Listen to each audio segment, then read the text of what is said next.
ABM Ashraf Uddin নিজান লক্ষ্মীপুর ৪ আসনে BNP থেকে মনোনয়নের দাবিতে তারুণ্যের সমাবেশ করেছে। বিস্তারিত দেখুন নোয়াখালীর বিশেষ প্রতিনিধি নোমান খসরুর প্রতিবেদনে। গতকাল বুধবার বিকেলে রামগতি উপজেলা ছাত্রদল, যুবদল ও স্বেচ্ছাসেবক দলের যৌথ উদ্যোগে তারুণ্যের সমাবেশ অনুষ্ঠিত হয়েছে। হাজার হাজার নেতাকর্মীর তারুণ্যের সমাবেশ উপস্থিতি ছিল চোখে পড়ার মতো। তারুণ্যের সমাবেশে প্রধান অতিথি হিসেবে উপস্থিত ছিলেন লক্ষ্মীপুর ৪ রামগতি কমলনগর আসনের বিএনপি মনোনয়ন প্রত্যাশী এবিএম আশরাফ উদ্দিন নিজান। বিকেল থেকে সন্ধ্যা গড়িয়ে আসলে হাজার হাজার নেতাকর্মী সমর্থক রাস্তায় নেমে মিছিল সহকারে রামগতির আলেকজান্ডার বাজারে সমবেত হন। তারা স্লোগানে স্লোগানে মুখরিত করেন পুরো এলাকা এবং বলেন এবিএম আশরাফ উদ্দিন নিজানকে মনোনয়ন না দিয়ে অন্য চিন্তা করলে রাস্তায় নেমে আন্দোলন করবেন তারা। আমাদের ৪৩,০০০ নেতাকর্মীর জেল জুলুম অত্যাচার থেকে তিনি রক্ষা করেছেন এবং নেতাকর্মীরা জেলে থাকা অবস্থায় তাদের পরিবারের ভরণ পোষণের দায়িত্ব নিয়েছেন এই নেতা। তাকে মনোনয়ন না দিয়ে অন্য চিন্তা করলে প্রয়োজনে আত্মাহুতি দিবেন। এ সময় এবিএম আশরাফ উদ্দিন নিজান বলেন, গত ১৭ বছর আমরা ভোট দিতে পারি নাই। আমি আপনাদের লোক। আমাদের দলের ভারপ্রাপ্ত চেয়ারম্যান তারেক রহমান এবং বেগম খালেদা জিয়া আমার প্রতি কোনো অন্যায় করবেন না এবং এ আসনে আমার প্রার্থিতা নিশ্চিত করবেন। উল্লেখ্য, বিএনপি থেকে মনোনয়ন অনেকের নিশ্চিত হয়েছে, কিন্তু লক্ষ্মীপুর ৪ রামগতি কমলনগর আসনটির মনোনয়ন এখনও স্থগিত রয়েছে। আজকে এখান থেকে আমরা ফিরে যাব এবং আগামী ফেব্রুয়ারি নির্বাচনে আমরা ইনশাআল্লাহ সমস্ত ফ্যাসিলিটিদেরকে, সমস্ত ষড়যন্ত্রকারীদেরকে এক পাশে রেখে বিজয়ের মেলা দেশ নেত্রী খালেদা জিয়া, আমাদের প্রিয় নেতা তারেক রহমানের হাতে আমরা দিয়ে দেবো। এই সংগ্রামে মামলা হামলা থেকে রক্ষা করেছেন, যিনি আমাদেরকে সন্তানের মতো আমাদেরকে লালন পালন করেছেন, যে নেতা, সেই নেতাকে এই রামগতি থেকে আমরা আমাদের তৃণমূল পর্যায়ে আমরা সেই নেতাকে রামগতি থেকে নমিনেশন এবং ধানের শীষ মার্কা দেওয়ার জন্য আজকে দাবি, জোর দাবি তৃণমূল পর্যায়ের নেতা কর্মীদের।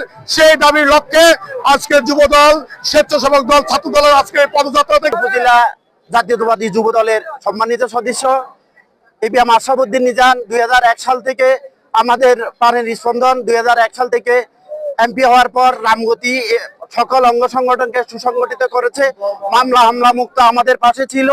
এই আমাদের আশ্বাস, আমাদের বিশ্বাস, কেন্দ্রীয় নেতারা আমাদের এবিএম আশরাফ উদ্দিন নিজানকে আমাদের মনোনয়ন দিবে। জেলে তাঁতি দেখেন, জেলে তাঁতি মৎস্যজীবী থেকে শুরু করে সকলে রাজপথে নেমে আসছে নিজাম ভাইয়ের জন্য। এখানে আমরা ছাত্র শ্রমিক দল নয়, দেখেন এখানে সকলে রিক্সাওয়ালা থেকে রিক্সা শ্রমিক। রামগতি কমলনগরে ১৩,০০০ নেতা কর্মী আসামি ছিলেন। তাদের জামিন, তাদের পরিবারের ভরণ পোষণ, এখানে বন্যা দুর্গত মানুষের পিছনে নিজান সাহেব রাত দিন ২৪ ঘন্টা যেভাবে দলের নেতা কর্মীর পাশে ছিলেন, দলের হাইকমান্ড আলাদিম আশরাফুদ্দিন নিজান সাহেবকে মনোনয়ন দিবে, এটা আমরা প্রত্যাশা করি। যদি মনোনয়ন না দেয়, ইনশাল্লাহ ওনাকে আমরা তৃণমূল থেকে মনোনয়ন দিয়ে দিয়েছি, উনি ভোট করবে। এটা আমরা ইনশাল্লাহ আগামী দিনে নিজান সাহেবকে বিপুল ভোটে নির্বাচিত করব। এই ব্যাপারে দলীয় নেতা কর্মী এবং এই দেশের জনগণ, সাধারণ জনগণের ভিতরে বিন্দু মাত্র সন্দেহ নাই। গত ২৬টা বছর রামগতি এবং কমলনগরের সাবেক ২ বারের এমপি আশরাফ উদ্দিন নিজান সাহেব একটা ভাঙ্গা গড়া সংগঠনকে এত সুন্দর করে তুলেছেন। আজকে রামগতি এবং কমলনগরে বিএনপি সবচেয়ে শক্তিশালী সংগঠন। আমাদের এই ২ উপজেলার ৪৩,০০০ নেতাকর্মীর প্রায় অর্ধেকের বেশি বিভিন্ন রকম হামলা মামলা জর্জরিত ছিল। অবরোধ এবং বিভিন্ন ভোট বর্জনের বিভিন্ন মিছিলের নিচে সামনে থেকে তিনি নেতৃত্ব দিয়েছেন, এমন নেতাও বাংলাদেশে বিরল।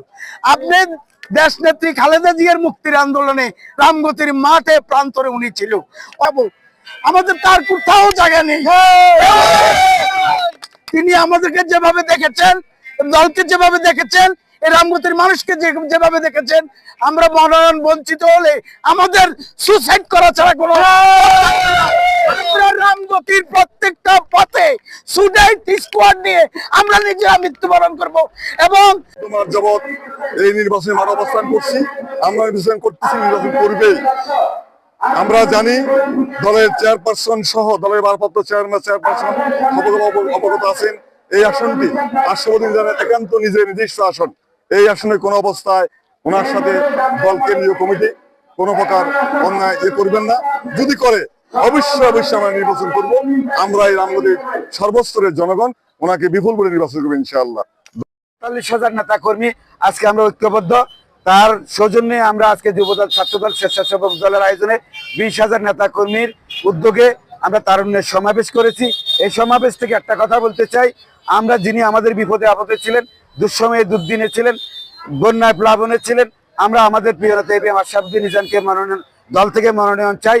এর বাইরে যদি আমাদের প্রতি ঘন্টার সংবাদ দেখতে চোখ রাখুন কোয়ালিটি টিভি বাংলায় এবং আপনার এলাকার যে কোনো সংবাদ প্রচারে আমাদের মেইল করুন QTV Bangla News@gmail.com এই ঠিকানায়।